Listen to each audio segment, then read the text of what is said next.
నమస్తే welcome to 9 TV ఇప్పుడు headlines చూద్దాం నేటి నుంచి కాకినాడ జిల్లాలో పర్యటించనున్న పవన్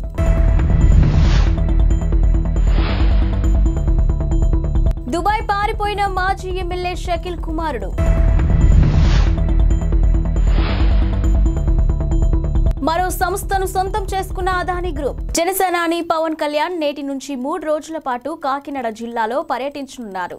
కాకినాడ విద్యుత్ నగర్లోని ఓ ప్రైవేట్ గెస్ట్ హౌస్ లో ఆయన బస చేశారు. ఇక ఈ రోజు కాకినాడ జిల్లాలోని 7 నియోజకవర్గాలపై ఆయన సమీక్ష నిర్వహించనున్నారు. నియోజకవర్గాల్లో టీడీపీతో సమన్వయం చేసుకుని పనిచేసేలా దిశానిర్దేశం చేయనున్నారు. ఇక వివిధ ప్రజా సంఘాలు డ్వాక్రా సంఘాలతో కూడా ఆయన ముఖాముఖి నిర్వహించనున్నారు. తొలి విడత వారాహి యాత్రను కూడా ఆయన కాకినాడ నుంచే ప్రారంభించడం గమనార్హం.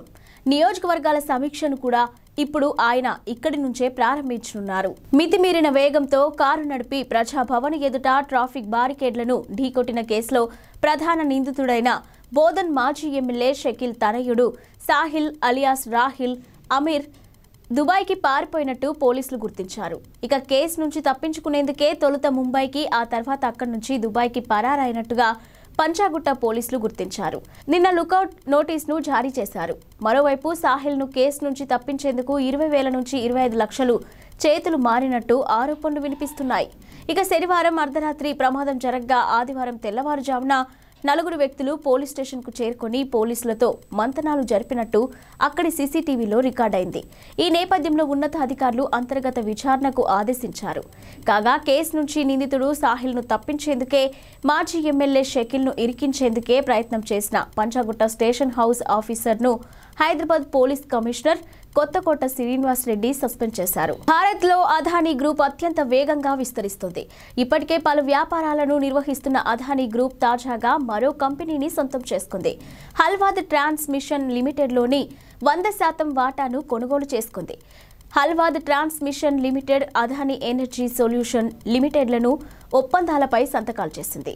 ఇక కంపెనీ టేక్ ఓవర్ కు సంబంధించిన వార్తలు బయటకు రావడంతో అదానీ ఎనర్జీ సొల్యూషన్స్ షేర్లు దాదాపు 3% పెరిగాయి. టారిఫ్ బేస్డ్ కాంపిటేటివ్ బిల్డింగ్ ప్రక్రియ ద్వారా ఇక అదానీ గ్రూప్ ఈ ప్రాజెక్టును సొంతం చేసుకుంది. సుమారు 301 కిలోమీటర్ల మేరకు ట్రాన్స్మిషన్ ప్రాజెక్టును నిర్మించేందుకు అదానీ ఎనర్జీ సొల్యూషన్స్ దాదాపు 3,000 కోట్ల రూపాయలు పెట్టుబడులు పెట్టనుంది. ఇక ఈ ప్రాజెక్టులో 765 కిలోవాట్ల హల్వాద్ స్విచ్చింగ్ స్టేషన్ నిర్మాణం కూడా ఉంటుంది. ఎంఫిల్ ప్రోగ్రాంలకు గుర్తింపు లేదని యూనివర్సిటీ గ్రాంట్స్ కమిషన్ యూజీసీ మరోసారి స్పష్టం చేసింది. వీటిల్లో చేరొద్దంటూ విద్యార్థులకు సూచించింది. కొన్ని యూనివర్సిటీలు ఇప్పటికీ ఎంఫిల్ ప్రోగ్రాంలో అడ్మిషన్లు చేపడుతున్నట్టు తమ దృష్టికి రావడంతో ఈ నోటీసులు జారీ చేశామని వెల్లడించింది. కొన్ని యూనివర్సిటీలు ఎంఫిల్ ప్రోగ్రాంలలో అడ్మిషన్లు చేపడుతున్నట్టు మా దృష్టికి వచ్చింది. ఇక ఎంఫిల్ను ఒక డిగ్రీగా మేము గుర్తించట్లేదు. ఉన్నత విద్యా సంస్థలు ఎంఫిల్ కోర్సులు అందించకూడదని 2020 నాటికి రెగ్యులేషన్ నంబర్ 14లో స్పష్టంగా ఉంది అని యూజీసీ తన నోటీసులో పేర్కొంది. ఇక 2023-24 విద్యా సంవత్సరంలో ఎంఫిల్ అడ్మిషన్లు తక్షణం నిలిపివేయాలని యూనివర్సిటీలను కోరినట్టు వెల్లడించింది. ఇక విద్యార్థులు కూడా ఆయా ప్రోగ్రామ్స్ లో చేరొద్దని స్పష్టం చేసింది. జనవరి 22న అయోధ్య రామాలయం ప్రారంభం కాబోతున్న నేపథ్యంలో ప్రభుత్వం కీలక నిర్ణయం తీసుకుంది. అయోధ్య రైల్వే స్టేషన్ పేరును అయోధ్య ధామ్ గా మార్చింది. ఇక జనవరి 22న జరగనున్న అయోధ్య రామయ్య ప్రాణ ప్రతిష్ఠ కార్యక్రమానికి ప్రధానమంత్రి నరేంద్ర మోదీ, ఉత్తరప్రదేశ్ ముఖ్యమంత్రి యోగి ఆదిత్యనాథ్ సహా 6,000 మందికి పైగా ముఖ్య అతిథులు హాజరు కానున్నారు. ఇక ఈ నెల 30న ప్రధాని మోదీ అయోధ్యలో విమానాశ్రయాన్ని ప్రారంభిస్తారు. రోడ్ షో అనంతరం బహిరంగ సభలో మాట్లాడతారు. ఇక అదే రోజు అయోధ్య రైల్వే స్టేషన్లో కొత్త భవనాన్ని ప్రారంభిస్తారు. అత్యాధునిక సదుపాయాలతో నిర్మించిన ఈ రైల్వే స్టేషన్ భవనంలోని విమానాశ్రయంలో ఉన్నటువంటి సౌకర్యాలు లభిస్తాయి. సంప్రదాయ ఆలయ ఆర్కిటెక్చర్ స్ఫూర్తితో ఈ భవనాన్ని నిర్మించారు. Hyderabad collector Anudeep, GHMC commissioner Ronald Ross Telangana హైకోర్టుకు బుధవారం క్షమాపణలు చెప్పారు. చెరువుల రక్షణకు చర్యలు తీసుకోవడం లేదంటూ దాఖలైన పిటిషన్పై విచారణలో వివరాలు సమర్పించకపోవడంతో వీరిద్దరిపై హైకోర్టు సీరియస్ అయింది. దీంతో బుధవారం వీరిద్దరూ హైకోర్టు విచారణకు హాజరై క్షమాపణలు చెప్పారు. బేషరతుగా క్షమాపణలు చెప్పడంతో తదుపరి విచారణకు హాజరు నుంచి కోర్టు మినహాయింపునిచ్చింది. మరోవైపు రంగారెడ్డి కలెక్టర్ విచారణకు హైకోర్టు విచారణకు హాజరు కాలేకపోయారు. అనివార్య కారణాల వల్ల హాజరు కాలేకపోతున్నట్లు సమాచారం ఇచ్చారు. ఇక ఈ మేరకు ఆయన అఫిడవిట్లు దాఖలు చేయగా చీఫ్ జస్టిస్ అలోక్ అరాధే ఆధ్వర్యంలోని డివిజన్ బెంచ్ అనుమతించింది.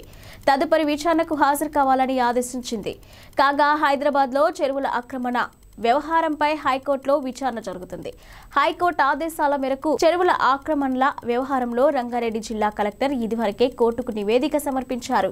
అయితే ఎలాంటి చర్యలు తీసుకున్నారనేది నివేదికలో చెప్పకపోవడంపై హైకోర్టు సీరియస్ అయింది. తదుపరి విచారణను వచ్చే నెల 22కు వాయిదా వేసింది. కాగా హైదరాబాద్, రంగారెడ్డి జిల్లాల్లో చెరువులు ఆక్రమణలకు గురవుతున్నాయని, వీటి రక్షణ కోసం ఎలాంటి చర్యలు తీసుకోవడం లేదంటూ గతంలో అందిన లేఖను హైకోర్టు పిల్గా స్వీకరించింది. దీనిపైనే విచారణ కొనసాగుతుంది. తమిళ సినీ పరిశ్రమలో తీవ్ర విషాదం నెలకొంది. ప్రముఖ నటుడు డిఎండికే పార్టీ అధినేత విజయకాంత్ కన్నుమూశారు.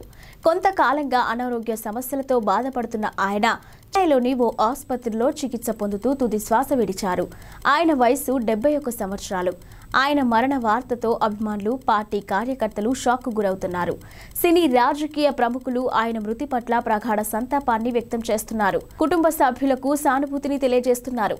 జ్వరం, శ్వాస సంబంధిత సమస్యలు, దగ్గు తదితర సమస్యలతో గత నెలలో ఆయన ఆసుపత్రిలో చేరారు. ఇక ఆ సమయంలోనే ఆయన చనిపోయారనే వార్తలు కూడా వచ్చాయి. అయితే ఆయన కోలుకొని ఆసుపత్రి నుంచి డిశ్చార్జ్ అయ్యారు. అయితే కదల్లేని స్థితిలో చాలా బలహీనంగా కనిపించారు. తాజాగా మళ్లీ అనారోగ్య సమస్యలు తలెత్తడంతో మళ్లీ ఆసుపత్రిలో చేర్పించారు. కరోనా సోకినట్టు ఈ ఉదయం వైద్య పరీక్షలో నిర్ధారణ అయింది.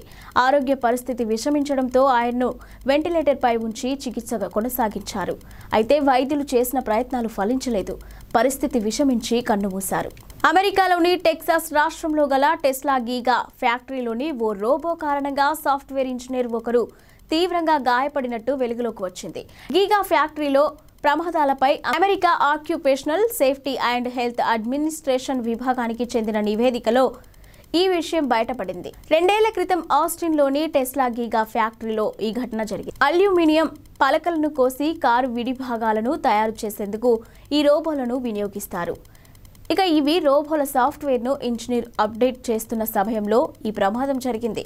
సాధారణంగా ఇలాంటి సమయాల్లో రోబోలను ఇనాక్టివేట్ చేస్తారు. అయితే ఈ ఘటన జరిగిన రోజున ఓ రోబో ప్రమాదవశాత్తు యాక్టివేట్ అయింది. అప్డేట్ సమయంలో అది ఇంజనీర్ను కింద పడదోసి అదిమిపెట్టి బంధించింది. రోబోకు ఉన్న పదునైన భాగాలు బాధితుడి వీపు భాగంలో దిగబడ్డాయి. అతడి చేతికి కూడా తీవ్ర గాయమైంది. ఫ్యాక్టరీలో ఫ్లోర్ రక్తసిక్తమైంది. ఈ ప్రమాదం మినహా 2021-22లో మరే ఇతర ప్రమాదాలు జరగలేదు.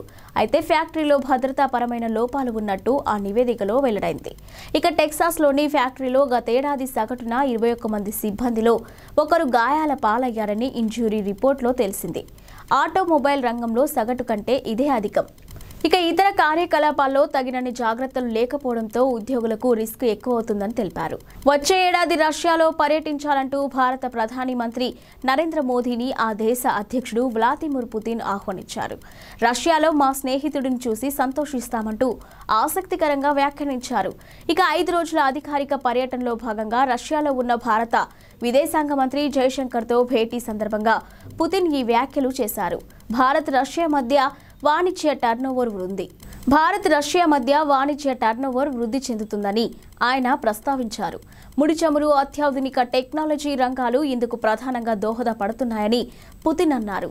వరుసగా 2వ సంవత్సరం చక్కటి వృద్ధి నమోదైందని, గతేడాదితో పోలిస్తే మరింత మెరుగుదల ఉందని ప్రస్తావించారు. కేంద్ర హోంమంత్రి అమిత్ షా ఈరోజు హైదరాబాద్కు వస్తున్నారు. ఔటర్ రింగ్ రోడ్డు సమీపంలోని కొంగరా కలాన్లో ఈరోజు బీజేపీ రాష్ట్ర విస్తృత స్థాయి సమావేశాన్ని నిర్వహిస్తున్నారు. ఈ కార్యక్రమానికి అమిత్ షా హాజరు కానున్నారు. ఢిల్లీ నుంచి శంషాబాద్ విమానాశ్రయానికి చేరుకున్న తర్వాత ఆయన నోవాటెల్ హోటల్కు వెళ్తారు. ఇక అనంతరం చార్మినార్ భాగ్యలక్ష్మి ఆలయానికి వెళ్లి ప్రత్యేక పూజలు నిర్వహిస్తారు. ఆ తర్వాత కొంగర కలాన్కు వెళ్లి పార్టీ కార్యక్రమంలో పాల్గొంటారు. ఇక ఈ సమావేశానికి బీజేపీ రాష్ట్ర అధ్యక్షుడు కిషన్ రెడ్డి అధ్యక్షతన వహించనున్నారు. ఇక కె లక్ష్మణ్, డికే అరుణ, బండి సంజయ్, ప్రకాష్ జవదేకర్, తరుణ్ చుగ్, ఇక సునీల్ బన్సల్, పార్టీ జిల్లా అధ్యక్షులు, మండల అధ్యక్షులు హాజరు కానున్నారు. పార్లమెంటు ఎన్నికల నేపథ్యంలో పార్టీ శ్రేణులకు అమిత్ షా దిశానిర్దేశం చేయనున్నారు. మరోవైపు ఇటీవల జరిగిన ఎన్నికల్లో గెలుపొందిన 8 మంది బీజేపీ ఎమ్మెల్యేలతో అమిత్ షా ప్రత్యేకంగా భేటీ కానున్నారు.